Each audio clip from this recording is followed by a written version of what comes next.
ya. Nah, ya. Jadi kembali, jadi dengan kita membandingkan angka cakupan dan angka target gitu ya pada masing-masing puskesmas sesuai dengan datanya masing-masing, itu sangat membantu Anda ya untuk menyimpulkan ini menjadi sebuah permasalahan atau tidak. Ya.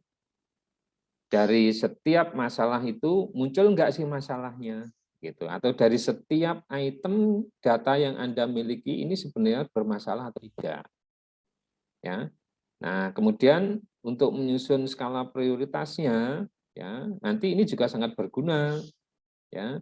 Stunting, kemudian di ibu hamil, kemudian apa namanya, sanitasi dan lain sebagainya, ya. Anda bisa melihat ini, ya, trennya seperti apa atau cakupannya seperti apa, kemudian targetnya seperti apa, itu sangat terlihat. Ini menjadi permasalahan besar atau permasalahan kecil. Nah, itu sangat membantu untuk menyusun prioritas masalah. Gitu. Ya. Ini kalau penyusunan prioritas masalahnya di dengan menggunakan bantuan line chart. Nah, semacam itu. Ya. Oke, sampai sini ada pertanyaan? Kalau datanya lengkap, pasti ini akan keluar, gitu ya, akan keluar semuanya. Ya, kalau 2 tahun gimana Pak? Kalau 2 tahun ya keluar, tapi kan titiknya ini hanya 2 saja nantinya, gitu. Ya, nah makanya karena ada perbedaan semacam itu, nanti teman-teman yang tadi saya sampaikan, ketika menampilkan data ini, data line chart ini, kemudian diberikan sumber di bawahnya ya, tetap harus ada ya sumber datanya apa, dari mana, kemudian data khusus untuk data tahun 2021 itu merupakan data sampai bulan apa. Nah, nanti di keterangan gambar itu harus Anda berikan ya, di bawahnya itu diberikan keterangan. Ya, sehingga ketika ada yang melihat data itu mungkin jadi masalah, mungkin juga menjadi tidak gitu. Nah, makanya harus ada keterangan yang jelas dari data yang disajikan. Oke. Ini semuanya jadi berpikir nih, wah berarti saya harus tahu targetnya semua, lah cari data lagi kan. Begitu jadinya. Betul begitu, Nana. Iya, Pak. Tapi sudah punya nggak targetnya? Sudah, tapi itu ada yang belum diketahui targetnya, Pak. Belum tahu Nah, oke. maksudnya. Begini, ya. Kalau nanti memang target untuk masing-masing item itu kemudian di Kabupaten Kediri tidak ada ya, tidak ada benar-benar sudah mentok, tidak ada, pakailah target nasional. Bisa dipahami? Bisa, Pak. Bisa, Pak. Tapi tetap harus ada keterangan yang jelas di bawahnya bahwa target itu target siapa? Target Kabupaten Kediri, target Provinsi Jawa Timur, atau target secara nasional. Oke. Nah, jangan sampai salah. Ya. Salah menuliskannya atau bahkan tidak diberikan keterangan ini target-target yang mana, akhirnya ketika dibaca, targetnya kok tinggi sekali atau targetnya kok rendah sekali begitu. Ya. Karena bisa jadi misalkan stunting ini target nasionalnya adalah 0,14 ya. Di Kediri sudah turun menjadi 0,12 misalkan. Nah, kalau tidak diberikan keterangan, maka nanti akan menjadi masalah. Nah, ini target Kediri kok yang dipakai target nasional, datanya target nasional. Nah, semacam itu. Ya, cuma Anda memang harus mencari terlebih dahulu secara maksimal ya target untuk Kabupaten Kediri. Ya, saya yakin ada itu. Ya. Bahkan kalau tidak salah yang di Puskesmas Mare itu kan ada definisi operasionalnya juga ya, kalau nggak salah ada targetnya juga. Begitu kah? Iya, ada, Pak. Ada kan? Nah, ya. Oke. Nah, semacam itu ya. Jadi jangan lupa ya, nanti keterangannya harus jelas supaya tidak memunculkan masalah tambahan. Ya, kita pakai bertingkat saja deh. Kalau misalkan di Kabupaten Kediri belum ada targetnya, ya, jangan pakai nasional, tapi pakai provinsi. Itu yang lebih dekat. Ya, oke. Nah, kemudian kita lanjutkan. Ya, kita lanjutkan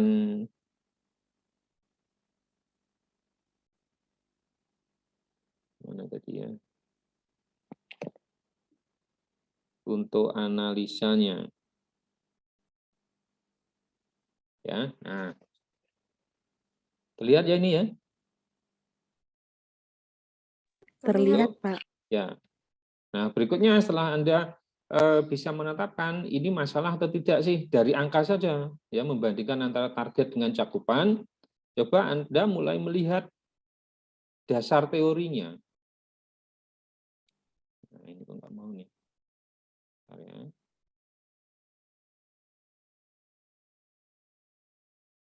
Teorinya kayak apa sih begitu? Nah, ini salah satu contohnya nih. Salah satu contohnya yang harus Anda lihat itu adalah dasar teorinya. Nah, misalkan semacam ini. Terlihat? Terlihat, Pak. Nah, ini ada dasar teori ya, dasar teori untuk nanti membantu kita di dalam membuat fishbone-nya. Ya, seperti ini nih. Ya, jadi kalau stunting, cari deh teori stuntingnya. Jadi jangan asal-asalan nanti membuat sebuah fishbone begitu ya, sebuah diagram tulang ikan itu tanpa melihat teorinya. Gitu. Ya, kembali bahwa apa yang kita lakukan itu kan semuanya ada dasarnya. Nah, termasuk ketika kita menganalisa sebuah masalah, ini misalkan stunting, cari dulu permasalahan atau diagram stunting. Ya, proses kejadian stunting itu seperti apa sih? Gitu. Ya, nah itu membantu kita nantinya di dalam melakukan analisa dengan menggunakan fishbone. Ya, nah berikutnya kalau Anda pegang teorinya, ya nanti akan mudah di dalam membuat diagram fishbone-nya semacam ini. Ya, jadi mulai dari sini ini ada masalah enggak? Oh, ada masalah, gitu ya. Kita tengok, ya teorinya seperti apa. Oh, ini teorinya. Oke, kita mulai membuat fishbone-nya. Nah, semacam ini jadinya, gitu kan? Nah, sehingga akan muncul, ya. Untuk permasalahan, ya, untuk item misalkan untuk data gizi buruk, stunting dan lain sebagainya, untuk stunting terdapat sebuah masalah, ya, karena target dan cakupannya masih jauh, ya, dari yang diharapkan, ya. Nah, akhirnya rujukannya adalah dengan menggunakan fishbone ini, maka yang program yang akan ditawarkan adalah semacam ini. Ya, nah itu alur berpikirnya harus semacam itu. Ya, nah karena Anda sudah paham dengan menggunakan fishbone, membuat skala prioritas dengan menggunakan fishbone, maka Anda pasti bisa. Kalau bisa ya harus kalau belum bisa ya harus belajar lagi. Ya, kemarin saya kira intensif Anda diajari untuk membuat skala prioritas dengan metode fishbone. Gitu. Walaupun sebenarnya tidak hanya fishbone ya untuk membuat skala prioritas itu, banyak cara. Nah, yang kita sering lakukan kalau di pendidikan itu kita menggunakan analisa SWOT. Itu, menggunakan analisa SWOT. Ya. Nah, ini fishbone untuk memecahkan permasalahan, untuk memunculkan ide-ide pemecahan permasalahan pada setiap item data yang Anda miliki. Ya. Nah, semacam ini jadinya. Bagaimana sih Ya, Fishbone itu kan sebenarnya orientasinya adalah man material money method, begitu kan? Ya. Iya, Pak. Nah, orientasi Anda itu aja, ya. Ketenagaannya, man itu kan manusia ya, ketenagaannya bagaimana? Manusianya seperti apa? Ya. Kemudian man material pendanaannya bagaimana? Ya. Man material, ya. Man material money method, ya. Nah, metode yang sudah digunakan seperti apa? Atau metode yang harusnya seperti apa? Nah, itu diuraikan satu persatu nanti. Nah, akhirnya akan mengerucut bahwa mana yang paling prioritas yang kita anggap atau kita prioritaskan untuk bisa mengatasi masalah dari stunting itu yang utama yang mana? Oh, kita menggunakan atau memilih metodenya. Kenapa? Karena metode yang dipakai untuk mengatasi stunting kurang tepat, misalkan semacam itu. Ya, oh tidak, kalau di tempat saya ini yang lebih menentukan, ya, itu adalah penggunaan anggaran. Anggarannya memang kurang untuk kegiatan-kegiatan sosialisasi dan lain sebagainya untuk mengatasi stunting, misalkan. Ya, itu orientasinya itu money material method, gitu ya. Ini malah ditambah nih, ya. Ada lingkungan, ya, lingkungan bisa jadi, ya. Tapi yang paling tidak ada material money method, gitu. Nah, itu muncul kan, jadi setiap permasalahan pada setiap item, ya, item permasalahan yang diangkat, ya. Jadi ada grafiknya tadi, ya, muncul masalah, kemudian lampiri dengan Fishbone, setelah Fishbone ini kemudian muncul rujukan. Jadi jangan hanya membuat Fishbone-nya semacam ini, tapi rujukannya apa? Kalau semacam ini kan belum bisa ditangkap ini. Yang mau dilakukan terlebih dahulu atau yang diprioritaskan untuk mengatasi stunting itu apa? Gitu, kalau semacam ini. Nah, nanti diberikan penjelasan di bawah. Ya. Ada gambaran semacam itu? Halo? Ada, Pak. Nah, jadi tatalah nanti di dalam pembuatan laporan, terutama untuk presentasi. Anda harus presentasi loh ya. Ya. Halo? Iya, Pak. Ya, harus presentasi loh ya. Jadi harus jelas ya, data yang Anda miliki apa, kemudian munculkan permasalahannya, kemudian munculkan metode untuk mengatasi setiap permasalahan, berikutnya muncul tawaran kegiatannya apa.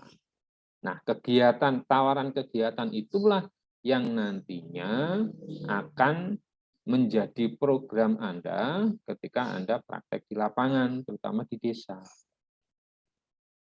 Begitu. Ya. Deal ini, alurnya yang penting ya, alurnya dulu yang harus terpahami. Ya. Nah, tinggal nanti membuat laporan secara tertulis menjadi sebuah buku, ya tinggal ngikuti saja. Tinggal ngikuti saja. Ya, tinggal ngikuti sesuai dengan sistematika penulisan laporan itu. Tapi presentasinya atau PPT-nya harus semacam itu tadi. Ya.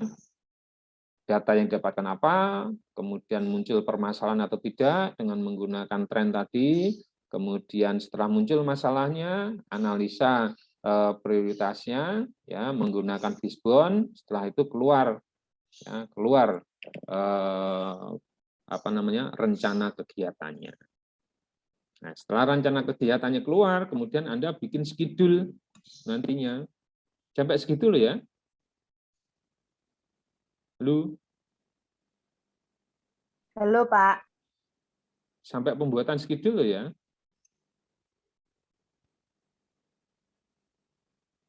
Halo. Iya, Pak.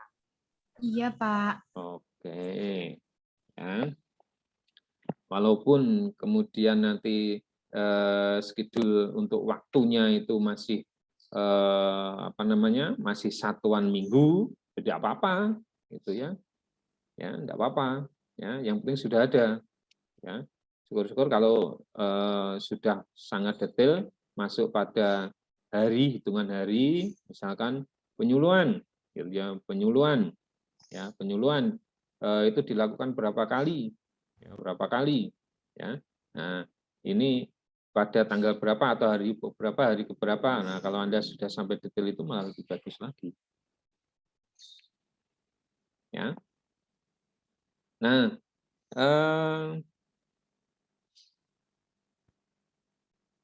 selain pare, ya, itu wilayah kerja puskesmas itu cukup luas ya, atau desanya itu cukup banyak ya, Iya, Pak. Ya, pare hanya 2 sih, gitu ya. Kalau yang lainnya banyak itu ya. Bendo ada berapa? 5. 5, Pak. 5. Ya. Ngasem berapa? 12, Pak. Nah, oke. Ya. Nah, untuk program desa, kalau yang terdahulu, ya, Anda mau ditempatkan di mana nanti, gitu ya. Misalkan Ngasem ada 12 desa, nanti PKL-nya mau kemana, gitu ya. Nah, pastinya data-data itu harus ditampilkan per desa. Tidak ada semua kan? Ada kan? Ada, Ada, Pak. Ya.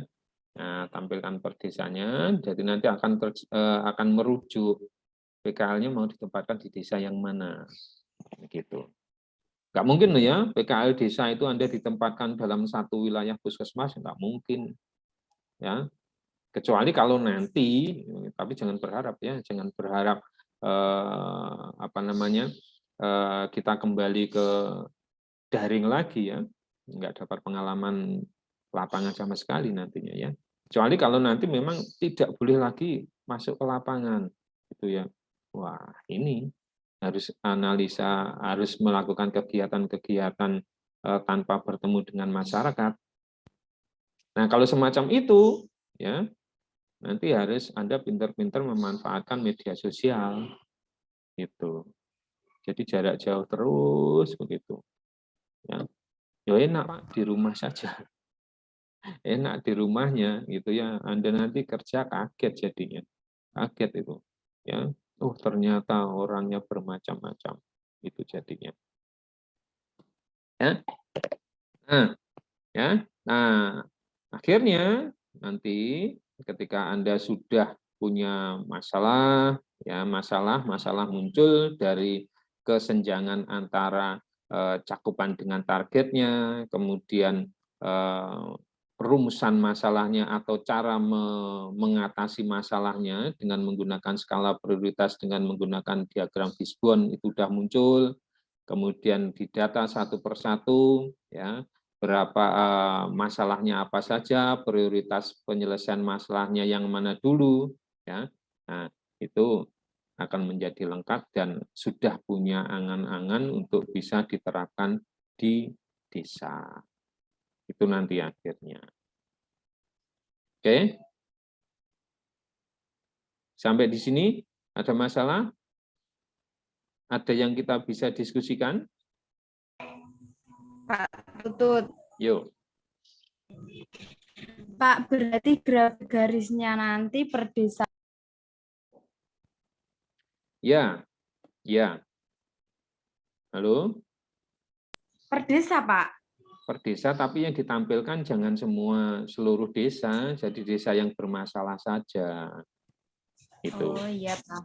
Jadi ketika ditampilkan, nanti cakupan puskesmas gitu ya, untuk stunting puskesmas Ngasem, ya tampilannya semacam ini grafiknya.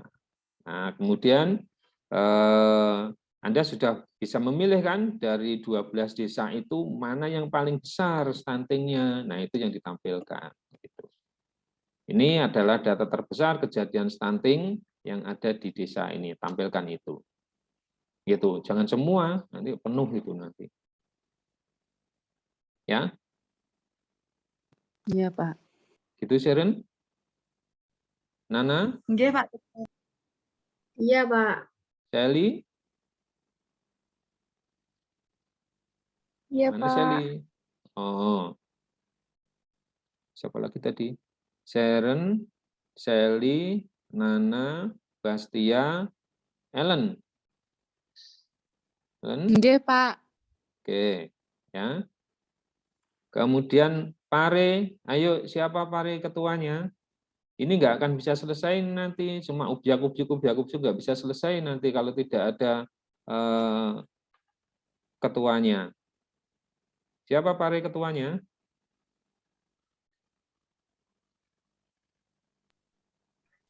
Kemarin yang ditunjukkan Vera, Pak. Oke, Vera, mana Vera? Vera,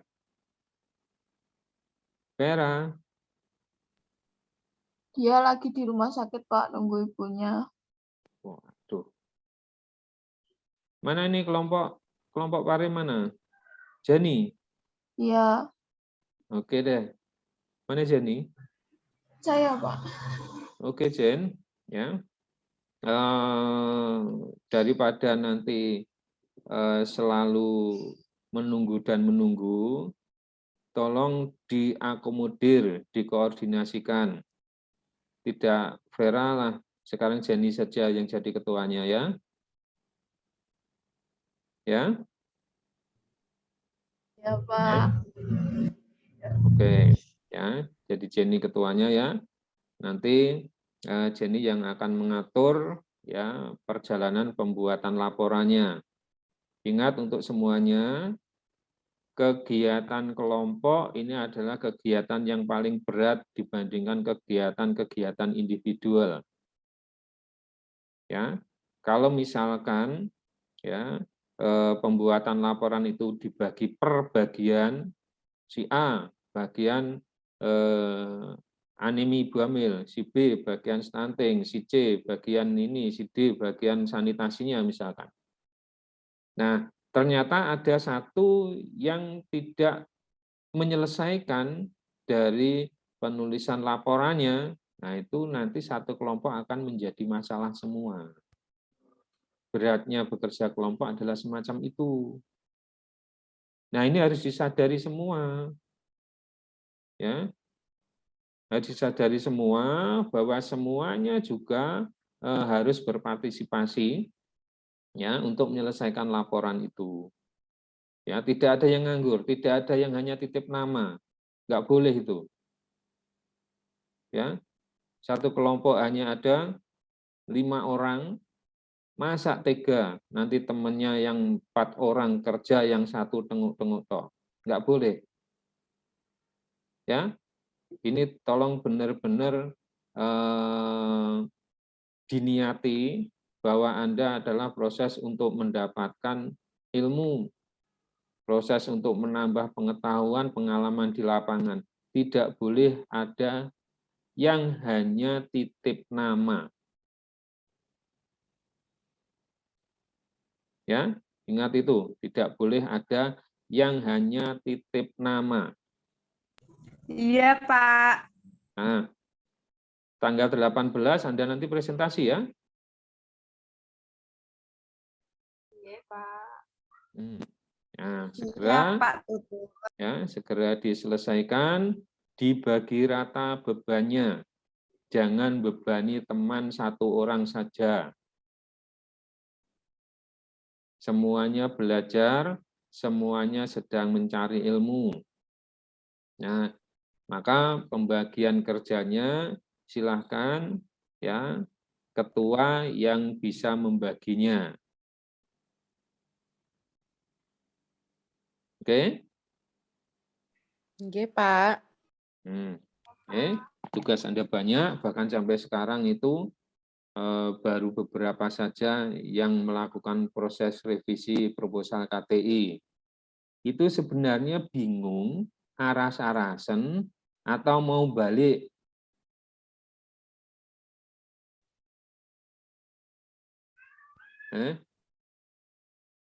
Jawabannya apa? Bingung, bingung, aras-arasen atau mau putar balik? Masih Putar proses. balik kenapa tuh, Pak? Ya putar balik yang ikut adik tingkat saja toh, kuliah toh. Oke ya. Jadi harus pintar-pintar ngatur waktu ya. Harus pintar-pintar ngatur waktu ya. Semakin lama ini masuk ke semester 6, maka Anda hanya praktek, laporan, praktek, laporan. Sekali Anda telat, ngendon laporannya, maka nanti akan kesusul laporan berikutnya, maka tidak selesai semua. Ya, tetap semangat, Iya, Pak. ya, tetap semangat, niatkan beribadah untuk mencari ilmu, mudah-mudahan Anda memang mendapatkan ilmu yang bisa menjadikan bekal Anda nanti untuk mengarungi dunia kerja, ya, dan semuanya harus mendapatkan porsi keilmuan yang sama. Ya, itu ada yang perlu didiskusikan lagi?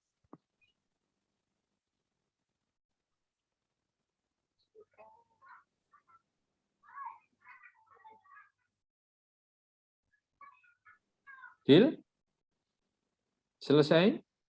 Insya Allah belum ada, Pak. Nanti kalau masih bingung, tanya ke Pak Tutut. Oke, ya. Oke, teman-teman, ya, tetap harus bersemangat ya. Ini baru ada 2 pekerjaan Anda ya. 1, menyelesaikan proposal Anda sendiri-sendiri. 2, ya, menyelesaikan laporan baseline secara kelompok. Hati-hati, ini adalah saat-saat genting bisa memunculkan sebuah permasalahan dalam kelompok. Itu jangan sampai satu orang menyebabkan satu kelompok menjadi bermasalah dan tidak bisa menyelesaikan laporan. Ya, semangat, jaga kesehatan, ya. Jangan lupa berdoa dan tambah olahraga setiap hari. Yang di rumah, ya, jangan losdol, makan tidur, ya, tapi juga harus menggunakan tambahan kegiatan fisik supaya benar-benar mencerminkan nih loh ahli gizi, produknya Karya Wisada. Gitu ya? Ya, Pak. Oke, tetap semangat teman-teman. Silakan mulai bekerja. Ya, jangan lupa ketua harus bisa mengkoordinasikan seluruh anak buahnya dalam rangka mempercepat penyelesaian laporan ini. Terima kasih perhatiannya. Demikian untuk sesi hari ini. Semoga menambah wawasan Anda untuk segera menyelesaikan laporan. Saya akhiri, ada kurang lebihnya mohon maaf. Saya akhiri, Assalamualaikum warahmatullahi wabarakatuh. Selamat siang. Waalaikumsalam warahmatullahi wabarakatuh. Pak. Tuh, selamat siang.